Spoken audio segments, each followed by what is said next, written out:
രഞ്ജിത്തിന്റെ ലൊക്കേഷനിൽ ഇത്തരത്തിലുള്ള കമ്മിറ്റി ഉണ്ടായിരുന്നു. ആ കമ്മിറ്റിക്ക് ഈ പെൺകുട്ടി പരാതി കൊടുത്തു. അദ്ദേഹം കാരവാനിൽ വെച്ച് ലൈംഗികാതിക്രമം നടത്തി എന്നുള്ളതാണ് പരാതി. ഈ പലനാൾ കള്ളൻ ഒരു നാൾ പിടിയിൽ എന്ന് പറയുന്നത് പോലെയാണ് ഇന്നലത്തെ അറസ്റ്റ് എന്ന് വേണം നമ്മൾ പറയാനായിട്ട്. കാരണം ഇദ്ദേഹത്തിനെതിരെ ഒരു വ്യാപകമായ ഒരുപാട് പരാതികൾ ഇതിനു മുമ്പും ഉയർന്നു വന്നിട്ടുണ്ട്.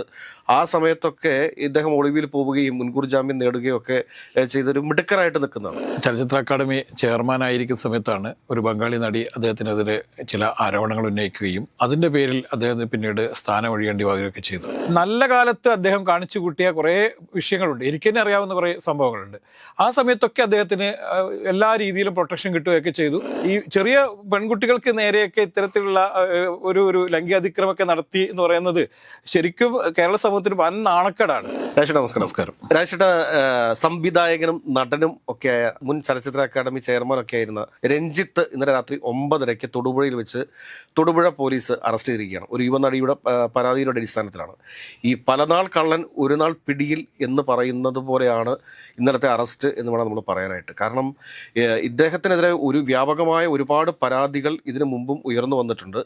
ആ സമയത്തൊക്കെ ഇദ്ദേഹം ഒളിവിൽ പോവുകയും മുൻകൂർ ജാമ്യം നേടുകയും ഒക്കെ ചെയ്തൊരു മിടുക്കരായിട്ട് നിൽക്കുന്നതാണ്. ഒരുപാട് നല്ല കഥാപാത്രങ്ങളൊക്കെ മലയാള സിനിമയ്ക്ക് സമ്മാനിച്ചിട്ടുണ്ട്. അതായത് ദേവാസുരം പോലെയുള്ള സിനിമകൾ, രാവണപ്രഭു പോലെയുള്ള സിനിമകൾ, അങ്ങനെ ഒരുപാട് നല്ല നല്ല സിനിമകളൊക്കെ നമുക്ക് സമ്മാനിച്ചിട്ടുണ്ട്. പക്ഷേ ഇദ്ദേഹത്തിൻ്റെ ഒരു വീക്ക്നെസ് അത് ഒടുവിൽ അദ്ദേഹത്തിൻ്റെ ആ ഒരു കരിയർ തന്നെ നശിപ്പിക്കുന്ന ഒരു അവസ്ഥയിലേക്ക്, അല്ലെങ്കിൽ അദ്ദേഹത്തിന് പേരുദോഷം കേൾക്കേണ്ട ഒരു അവസ്ഥയിലേക്ക് എത്തിയിരിക്കുന്നു എന്നാണ് നമ്മൾ കരുതാനായിട്ട്. ചലച്ചിത്ര അക്കാദമി ചെയർമാനായിരിക്കുന്ന സമയത്താണ് ഒരു ബംഗാളി നടി അദ്ദേഹത്തിനെതിരെ ചില ആരോപണങ്ങൾ ഉന്നയിക്കുകയും അതിൻ്റെ പേരിൽ അദ്ദേഹത്തിന് പിന്നീട് സ്ഥാനം ഒഴിയേണ്ടി വരികയൊക്കെ ചെയ്തു. അദ്ദേഹത്തിന് പരമാവധി സർക്കാർ പ്രൊട്ടക്ഷൻ കൊടുക്കാനൊക്കെ തീരുമാനിച്ചിരുന്നു. അദ്ദേഹത്തിനെ പ്രൊട്ടക്ട് ചെയ്യുന്ന രീതിയിലുള്ളൊരു നീക്കങ്ങളൊക്കെ ആദ്യം സർക്കാരിൻ്റെ ഭാഗത്തുണ്ടായെങ്കിൽ പോലും സമ്മർദ്ദം ശക്തമായതോടുകൂടി അദ്ദേഹത്തിന് രാജിവെച്ച് ഒഴിയേണ്ടി വന്നു. പിന്നീട് അദ്ദേഹം ദീർഘകാലം എവിടെയാണെന്ന് പോലും അറിയാതെ ഏകനായിരിക്കുകയൊക്കെ ആയിരുന്നു. അതിനുശേഷം അദ്ദേഹം ഒരു ചെറിയ സിനിമ ചെയ്യുന്നു. ആ സിനിമ പിന്നെ വലിയ അഭിപ്രായം നേടുന്നു. പിന്നീട് വീണ്ടും സിനിമയിലേക്ക് വളരെ സജീവമായി വരുന്നു എന്ന് തോന്നിപ്പിക്കുന്ന രീതിയിൽ അദ്ദേഹം വീണ്ടും സജീവമായി തുടങ്ങിയിരുന്നു. ആ സിനിമ ലൊക്കേഷനിൽ വെച്ചിട്ട് ഈ ജനുവരി മാസം 30-ാം തീയതിയാണ് ഈ കേസിനാസ്പദമായ സംഭവം ഉണ്ടാകുന്നതൊക്കെ. ഇന്റേണൽ കമ്മിറ്റി ഈ പരാതി കൊടുക്കുകയും അവർ ഈ വിഷയം സംസാരിക്കുകയൊക്കെ ചെയ്തെങ്കിൽ പോലും അവർക്ക് പ്രശ്നം പരിഹരിക്കാൻ പറ്റാതെ വന്നതോടുകൂടിയാണ് ഈ അതിജീവിതയായ പെൺകുട്ടി പോലീസിൽ പരാതി നൽകുകയും പോലീസ് ഇദ്ദേഹത്തെ നിരീക്ഷിച്ചുകൊണ്ടിരിക്കുകയായിരുന്നു. നമ്മൾ ശരിക്കും അത്ഭുതപ്പെട്ടു പോകുന്നത്, ഒരു ആൾ വലിയ രീതിയിൽ ആരോപണത്തെ നേരിടുകയും ആ ആരോപണം സർക്കാരിനെ തന്നെ പിടിച്ചു കുലുക്കുകയൊക്കെ ചെയ്ത സംഭവമായിരുന്നു. അങ്ങനെയൊക്കെ വരുമ്പോൾ കുറച്ച് ഒതുങ്ങുകയും ആളുകൾ ഇനി ഇത്തരത്തിലുള്ള വിഷയങ്ങളിലൂടെ കടന്നു പോകാൻ ശ്രദ്ധിക്കുകയാണ്. പ്രത്യേകിച്ച് അദ്ദേഹത്തിൻ്റെ ആരോഗ്യമൊക്കെ മോശമായിരുന്നു. ജീവിതത്തിലേക്കൊക്കെ പിന്നീട് തിരിച്ചു വരുന്നതേ ഉണ്ടായിരുന്നുള്ളൂ. അപ്പോൾ ഇതിനിടയിൽ വീണ്ടും ഇത്തരത്തിലുള്ള പ്രശ്നങ്ങളിലേക്ക് തന്നെ പോയി പെടുന്നത് എന്തുകൊണ്ടാണ് എന്ന് ചോദിച്ചാൽ അദ്ദേഹത്തിൻ്റെ ബേസിക് സ്വഭാവം എന്ന് പറയുന്നത് ഇതാണ്. അതുകൊണ്ടാണ് അദ്ദേഹം ഈ എത്രയൊക്കെ പ്രതിസന്ധികളിലൂടെ ഈ വിഷയങ്ങളിലൂടെയൊക്കെ കടന്നുപോയിട്ടും വീണ്ടും ഇതേ സ്വഭാവം തന്നെ കാണിച്ചത് നമ്മളിൽ കാണണം. നല്ല കാലത്ത് അദ്ദേഹം കാണിച്ചു കൂട്ടിയ കുറേ വിഷയങ്ങളുണ്ട്. എനിക്ക് തന്നെ അറിയാവുന്ന കുറേ സംഭവങ്ങളുണ്ട്.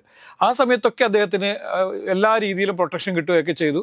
എല്ലാ ആളുകളും അദ്ദേഹത്തെ സംരക്ഷിക്കുകയൊക്കെ ചെയ്തു. കാരണം മലയാള സിനിമയിൽ നേരത്തെ സിബി പറഞ്ഞ പോലെ തന്നെ മോഹൻലാലിനും മമ്മൂട്ടിക്കും അതുപോലെ ഇന്നിപ്പോൾ ഉള്ള എല്ലാ യുവനടന്മാർക്കും വലിയ ഗംഭീരമായ കഥാപാത്രങ്ങളെയൊക്കെ സമ്മാനിച്ച ഒരു സംവിധായകനും തിരക്കഥാകൃത്തുമൊക്കെയാണ് രഞ്ജിത്ത്. പക്ഷേ നല്ല കഥാപാത്രങ്ങൾ നൽകി എന്ന് പറഞ്ഞുകൊണ്ടോ അല്ലെങ്കിൽ ഗംഭീരമായ സിനിമകൾ നൽകി എന്നതുകൊണ്ട് മാത്രം ഒരാൾ നല്ല ആളാവുന്നില്ല എന്നത് ഏറ്റവും വലിയ ഉദാഹരണമാണ് രഞ്ജിത്ത്. ഇപ്പം നമുക്കറിയാം, ഹേമ കമ്മിറ്റി റിപ്പോർട്ട്, ഈ സിനിമയിൽ ഉണ്ടാകുന്ന WCC ഉണ്ടായ തൊട്ട്, അല്ലെങ്കിൽ അതിനും അപ്പുറം പോയ നടി ആക്രമണ കേസ് തൊട്ട് ദിലീപിനെതിരെ ഉണ്ടായ പരാതിയുടെ അടിസ്ഥാനത്തിലാണ് മലയാള സിനിമയിലെ കുറേ വനിതാ താരങ്ങൾ ചേർന്ന് WCC എന്ന സംഘടന രൂപീകരിക്കുന്നു.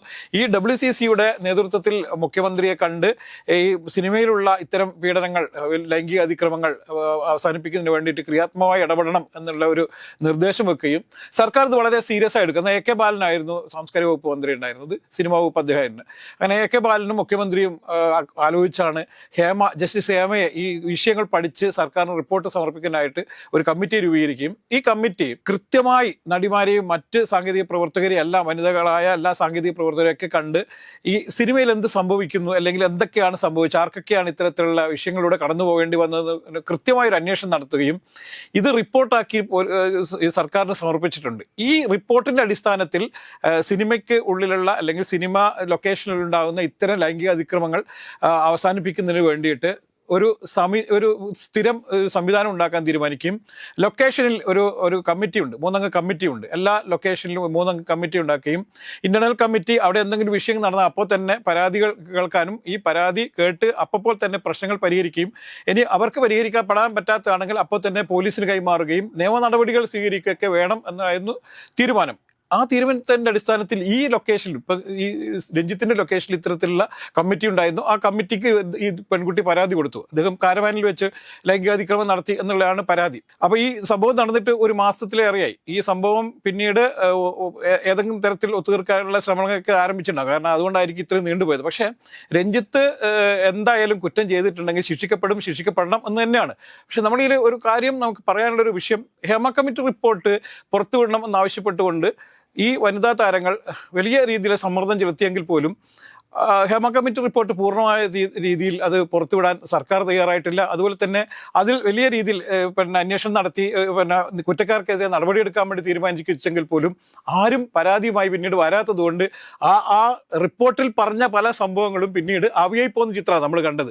ആർക്കെതിരെ നടപടി ഉണ്ടായിട്ടില്ല. പക്ഷേ ഇതേ സമയത്ത് തന്നെയാണ് ബംഗാളി നടി രഞ്ജിത്തിനെതിരെ പരാതി പറഞ്ഞത്, മുകേഷിനെതിരെ പരാതി വന്നത്. അങ്ങനെ കുറേ നടന്മാർക്കെതിരെ പരാതി വരികയും ആ വരേന്ദ്രമേനോനും തന്നെ പല നടന്മാർക്കെതിരെ പരാതി വരികയൊക്കെ ചെയ്തെങ്കിൽ പോലും ഈ കേസുകളൊന്നും പിന്നീട് മുന്നോട്ട് പോയിട്ടില്ല എന്ന് നമ്മളിൽ കാണേണ്ടതുണ്ട്. അപ്പൊ നമുക്കറിയാം സിദ്ദിഖിന്റെ ഒക്കെ കേസ്, സിദ്ദിഖ് അറസ്റ്റ് ചെയ്യപ്പെടുന്ന ഒരു അവസ്ഥ ഉണ്ടായിട്ട് പോലും പോലീസിൽ തന്നെ കൃത്യമായ ഒളിച്ചുകളികളൊക്കെ നടന്നുകൊണ്ട് അറസ്റ്റ് ഇല്ലാതെ പോവുകയും അദ്ദേഹത്തിന് പിന്നീട് ജാമ്യം കിട്ടുകയൊക്കെ ചെയ്തു. ആ കേസിന്റെ അവസ്ഥയും വലിയ രീതിയിൽ മുന്നോട്ട് പോയിട്ടില്ല. അപ്പോൾ ഈ പല കേസുകളും ഇവരൊക്കെ VIP കളായതുകൊണ്ടും പിന്നെ ഭരണത്തിൻ്റെയൊക്കെ ചില സ്വാധീനം ഉണ്ടായിരുന്നത് കൊണ്ടൊക്കെ അറസ്റ്റ് ചെയ്യപ്പെടാതിരിക്കുകയും അല്ലെങ്കിൽ പിന്നീട് വെള്ളം ചേർക്കപ്പെടുകയും പല രീതിയിൽ ഇടപെടലുകൾ നടത്തുകയൊക്കെ ചെയ്ത് അവരൊക്കെ രക്ഷപ്പെട്ടു വേണ്ട, ആരും ശിക്ഷിക്കപ്പെട്ടില്ല. ഇങ്ങനെ ശിക്ഷിക്കപ്പെടാതെ വരുമ്പോഴാണ് ഇത്തരം കേസുകൾ വീണ്ടും വീണ്ടും ആവർത്തിക്കപ്പെടുന്നതെന്ന് നമ്മളിൽ കാണേണ്ടത്. അത് മനസ്സിലാക്കേണ്ട ചലച്ചിത്ര അക്കാദമിയുടെ ചെയർമാനായിരുന്നു, സർക്കാരുമായിട്ട് ഏറ്റവും അടുത്ത് നിൽക്കുന്ന ഒരു വ്യക്തി കൂടിയാണ് ഈ രഞ്ജിത്ത് എന്ന് പറയുന്നത്. അപ്പോൾ ആ രഞ്ജിത്തിനെ പോലീസ് വളരെ തന്ത്രപരമായിട്ട് അറസ്റ്റ് ചെയ്തു എന്ന് പറയുന്നത് സർക്കാരിന് ഈ തെരഞ്ഞെടുപ്പിൽ കൂടി ഉപയോഗിക്കാൻ പറ്റുന്ന ഒരു സംഭവമാണെന്ന് എനിക്ക് തോന്നുന്നു. അതെ, അപ്പം ഈ ഇന്നലെയൊക്കെ ഉള്ള ചർച്ച എന്ന് പറയുന്നത് സർക്കാർ ഇപ്പോൾ തെരഞ്ഞെടുപ്പ് സമയമായതുകൊണ്ട് സർക്കാരിന്റെ അണ്ടറിലല്ലല്ലോ, ഇലക്ഷൻ കമ്മീഷന്റെ അണ്ടറിലാണല്ലോ പോലീസ്. അതുകൊണ്ടാണ് അത്തരത്തിലുള്ള രാഷ്ട്രീയ ഇടപെടലുകളൊന്നും നടക്കാതെ പോയെന്നും അതുകൊണ്ട് CPM അങ്ങനെ ഒരു കവചം ഉണ്ടാക്കാൻ വേണ്ടി, രഞ്ജിത്തിന് ഒരു കവചം സൃഷ്ടിക്കാൻ വേണ്ടി കഴിയാതെ വന്നു. അതുകൊണ്ടാണ് രഞ്ജിത്ത് ഇപ്പോൾ അറസ്റ്റ് ചെയ്യപ്പെട്ടത്.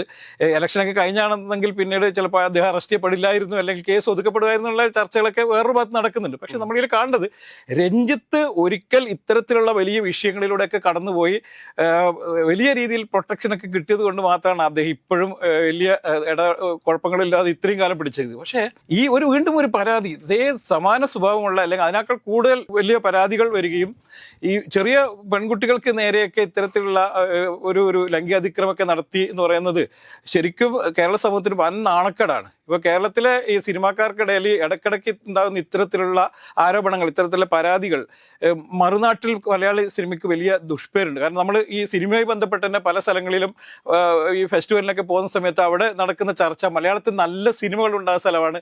അതുപോലെ തന്നെ കുറച്ചും കൂടി ഹൃദയം ഓപ്പൺ ചെയ്ത് വെച്ചിട്ടുള്ള സിനിമകൾ ഉണ്ടാകുന്നു. പക്ഷേ അവിടെയുള്ള മലയാള സിനിമയിൽ ഏറ്റവും കൂടുതൽ ലൈംഗിക പീഡന പരാതികൾ ഉയരുന്നു എന്നുള്ളൊരു ആരോപണം മറ്റ് ഭാഷകളിലുള്ള സിനിമാക്കാർക്കിടയിലുണ്ട്. അപ്പോൾ ഇടയ്ക്കിടയ്ക്ക് ഇത്തരത്തിലുള്ള ഇപ്പോൾ രഞ്ജിത്ത് എന്ന് പറയുന്നത് കേരളത്തിൽ വളരെ അറിയപ്പെടുന്ന ഒരു ചലച്ചിത്ര പ്രവർത്തകനാണ്. അദ്ദേഹം സുബി പറഞ്ഞ നടനൊക്കെ ആയതുകൊണ്ട് തന്നെ വളരെ പെട്ടെന്ന് മറ്റുള്ള ഭാഷക്കാർ ഇദ്ദേഹത്തെ ഐഡന്റിഫൈ ചെയ്യും. അപ്പം കേരളത്തിൽ ഇതൊരു സ്ഥിരം സംഭവമായി മാറുന്നു എന്നുള്ള വലിയ ചർച്ചകൾ വരികയും ചെയ്യുന്നു എന്നുള്ളത് മലയാള സിനിമയ്ക്ക് ശരിക്കും നാണക്കേടാണ്. അതുകൊണ്ട് ഇത്തരം സംഭവങ്ങൾ ആവർത്തിക്കപ്പെടാതിരിക്കാൻ വേണ്ടിയിട്ട് സിനിമാ പ്രവർത്തകരും പൊതുജനങ്ങളും എല്ലാം കുറച്ചും കൂടി ജാഗ്രത പുലർത്തേണ്ടതുണ്ട് എന്ന് തന്നെ നമുക്ക് പറയാൻ കഴിയും. സൂപ്പർ താരങ്ങളടക്കം സംശയത്തിന് നേരിലായ ഒരു വലിയൊരു കാലമായിരുന്നു ഈ ഹേമ കമ്മിറ്റി റിപ്പോർട്ട് പുറത്തുവിടും എന്നുള്ളത് പറഞ്ഞത്. ശരിക്കും മലയാള സിനിമ വല്ലാത്ത രീതിയിൽ പ്രതിരോധത്തിലായ ഒരു കാലഘട്ടം കൂടിയായിരുന്നു അത്. അതുപോലെ തന്നെ നടന്മാർക്കെതിരെ പരമ്പരകൾ ഉണ്ടായതൊക്കെ മലയാള സിനിമയ്ക്ക് വലിയ രീതിയിൽ നാണക്കേടുണ്ടാക്കിയിട്ടുണ്ട്. അതുകൊണ്ട് മലയാള സിനിമയെ പൊതുജന മധ്യത്തിൽ നാറ്റിക്കാതെ ഇത്തരം ആളുകൾ കുറച്ചെങ്കിലും ഒന്നുകിൽ ഇവർ മറ്റെന്തെങ്കിലും ചികിത്സ തരണം. ഇതൊരു മാനസിക പ്രശ്നം കൂടി ആയിട്ടാണ്, മാനസിക രോഗം ആയിട്ടാണ് നമുക്ക് ചിത്രീകരിക്കാൻ പറ്റും. പ്രത്യേകിച്ചും രഞ്ജിത്തിനെ പോലെയുള്ള ആളുകൾക്ക് അത്തരത്തിലുള്ള വിഷയങ്ങൾ ഉണ്ട് എന്ന് നമ്മൾക്ക് വിലയിരുത്തേണ്ടി വരും. ഇതിപ്പോൾ നമ്മൾ മനസ്സിലാക്കേണ്ട കാര്യം എന്ന് വെച്ചാൽ രാഷ്ട്രീയത്തിലും ലൈംഗിക അതിക്രമങ്ങളുണ്ട്. ഇപ്പോൾ ഈ അടുത്ത് ഫിലിപ്പ് ബമ്പാടൻ എന്ന് പറഞ്ഞുകൊണ്ടൊരു മോട്ടിവേഷണൽ സ്പീക്കർ, അയാൾ അറസ്റ്റ് ചെയ്യപ്പെടുന്നു. ഇപ്പോൾ രഞ്ജിത്ത് അറസ്റ്റ് ചെയ്യപ്പെടുന്നു. ഇത് ശരിക്കും പറഞ്ഞു കഴിഞ്ഞാൽ ഒരു ലൈംഗിക ദാരിദ്ര്യത്തിൻ്റെ അല്ലെങ്കിൽ ഒരു അരാജകത്വത്തിൻ്റെ കൂടി പൊതുസമൂഹം ചർച്ച ചെയ്യേണ്ട ഒരു കാര്യമാണ് എന്നെനിക്ക് തോന്നുന്നത്. കാരണം ഇങ്ങനെ എന്താണ് ഈ മലയാള മലയാളികളുടെ മനസ്സ് ഇങ്ങനെ ഒരു വൈകൃതമായിട്ട് ഇത്രയും തരംതാണ് പോകുന്നത് എന്നുള്ള ഒരു കാര്യം കൂടി വളരെ ഗൗരവമായിട്ട് പരിഗണിക്കേണ്ട ഒരു വിഷയമാണ്. ഈ സർക്കാരിൻ്റെ കാലഘട്ടത്തിൽ തന്നെ സ്ത്രീകൾക്കെതിരെ നടന്നിട്ടുള്ള അതിക്രമങ്ങളിൽ ഇപ്പോൾ അറിയാം, നടിക്കെതിരെ നടന്ന അതിക്രമത്തിൽ ദിലീപ് അറസ്റ്റ് ചെയ്യപ്പെടുന്നു. അതിനുശേഷം തുടർന്ന് ഇങ്ങോട്ട് ഒരുപാട് കേസുകളിൽ കൃത്യമായിട്ടുള്ള രീതിയിൽ തന്നെ സർക്കാരിന് നടപടികൾ സ്വീകരിക്കാൻ വേണ്ടിയിട്ട് സാധിച്ചിട്ടുണ്ട്. പക്ഷേ സിദ്ദിഖ് ഉൾപ്പെടെയുള്ള ആളുകളുടെ വിഷയത്തിൽ അത് നമ്മുടെ നിയമത്തിൻ്റെ ചില പഴുതുകളാണ്. അദ്ദേഹം ജാമ്യം നേടിയത് സുപ്രീം കോടതിയിൽ നിന്നാണ്. ഇപ്പോൾ വിജയ് ബാബുവിൻ്റെ കേസിനെ സംബന്ധിച്ചിട്ടുണ്ടെങ്കിൽ അദ്ദേഹം ഇവിടെ നിന്ന് വിദേശ രാജ്യത്തേക്ക് പോയിട്ട് വിദേശത്തിരുന്ന് ജാമ്യം നേടിയതിന് ശേഷമാണ് തിരിച്ചു വന്നത്. അപ്പോൾ ഇങ്ങനെയൊക്കെയുള്ള ഒരുപാട് സംഭവങ്ങൾ നമ്മുടെ നാട്ടിലുണ്ട്. നിയമങ്ങൾ കുറച്ചുകൂടി കർക്കശമാകേണ്ടതുണ്ട്.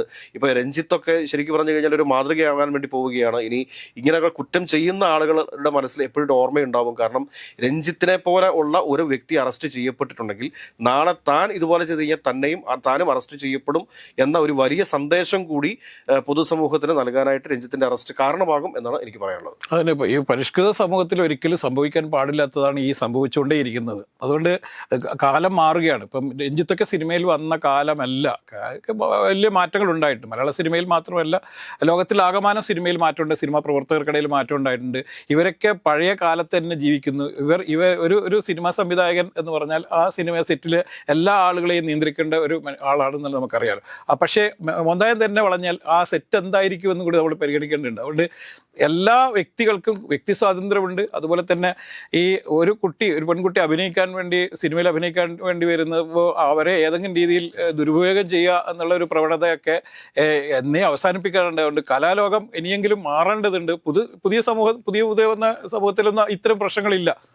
ഇവരെ പോലെയുള്ള വെറ്ററൻ കക്ഷികൾക്കിടയിലാണ് ഇത്തരത്തിലുള്ള വിഷയങ്ങൾ ഉള്ളത്. അതുകൊണ്ട് സൂപ്പർ താരങ്ങളും അതുപോലെ തന്നെ മറ്റ് ഇത്തരത്തിലുള്ള സൂപ്പർ സംവിധായകരും ഒക്കെ ജാഗ്രത പുലർത്തേണ്ടതുണ്ട് എന്ന് തന്നെയാണ്. പഴയ പോലെ കുട്ടികൾ പേടിച്ചിട്ടൊന്നും പോലീസിൽ പരാതിപ്പെടാതിരിക്കുന്നില്ല. അവർക്കൊന്നും ആരെയും ഭയമില്ല. അവർ കൃത്യമായി ജൻസി യുഗമാണ്. അതുകൊണ്ട് ഈ ജൻസി യുഗത്തിൽ ഇത്തരത്തിലുള്ള വയസ്സന്മാർ വളരെ ശ്രദ്ധിച്ചില്ലെങ്കിൽ വലിയ അപകടത്തിലേക്കാണ് പോകുന്നത് എന്ന് തന്നെ നമുക്കിതിൽ പറയണം.